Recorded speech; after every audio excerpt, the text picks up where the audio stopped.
6 апреля прошел Республиканский форум «Инклюзивное образование. Проблемы, практики, ресурсы» в пространстве коллективной работы «Точка кипения». Цель мероприятия – обсудить проблемные вопросы в сфере инклюзивного образования в Республике Саха-Якутия и предложить способы их решения.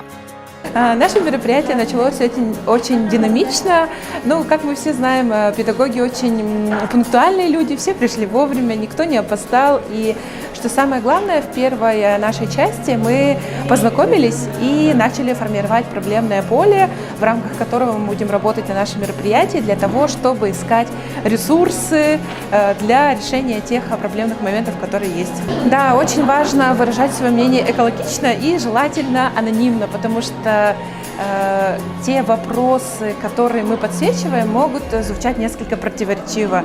Поэтому мы постарались соблюсти принцип конфиденциальности для того, чтобы наши участники смогли рассказать о своих пожеланиях, ожиданиях, и, конечно же, о тех проблемах, с которыми они сталкиваются в своей работе.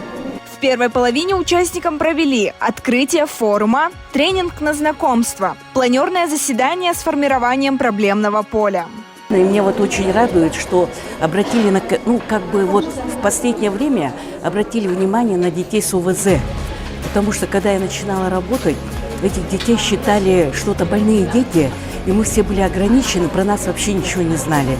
И с каждым годом, особенно в последнее время это инклюзивное образование, которое меня, конечно, как такого человека с опытом, который работает с такими детьми, очень радует, что внимание к таким детям, особенно к родителям, которым очень тяжело, и они сами в своих проблемах, а тут очень много же у нас сейчас появились организации, которые работают с такими детьми с ОВЗ. И я почему сюда и пришла, чтобы получить этот положительный настрой. Что радует, что с детьми с нашими будут работать и дальше. Я ждала этот форум и с самого первого минут поняла, что я не зря пришла. Во второй половине форума началась работа по площадкам «Школьники и дошкольники». Участники представили свои доклады на тему обучения, воспитания и социализации детей с ограниченными возможностями здоровья и детей с инвалидностью. Все работы будут размещены на сайте форума harskhalskills.ru.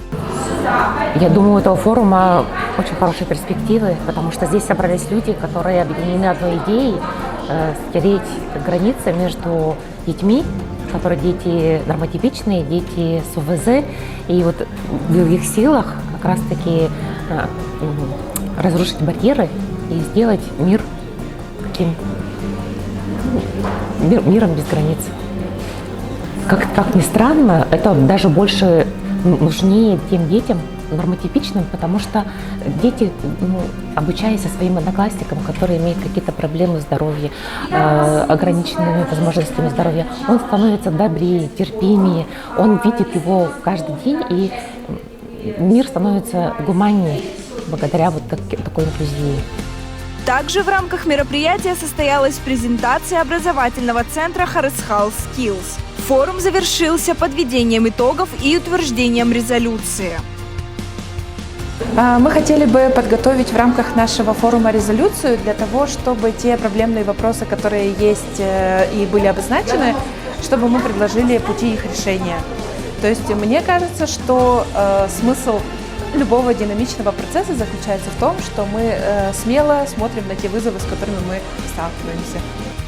Организаторами Республиканского форума «Инклюзивное образование. Проблемы, практики, ресурсы» являются благотворительный фонд Харсхал, Ассоциация педагогов города Якутска, сопровождающих детей с расстройством аутистического спектра «Рассвет», автономная некоммерческая организация «Абилитационный центр «Особый ребенок».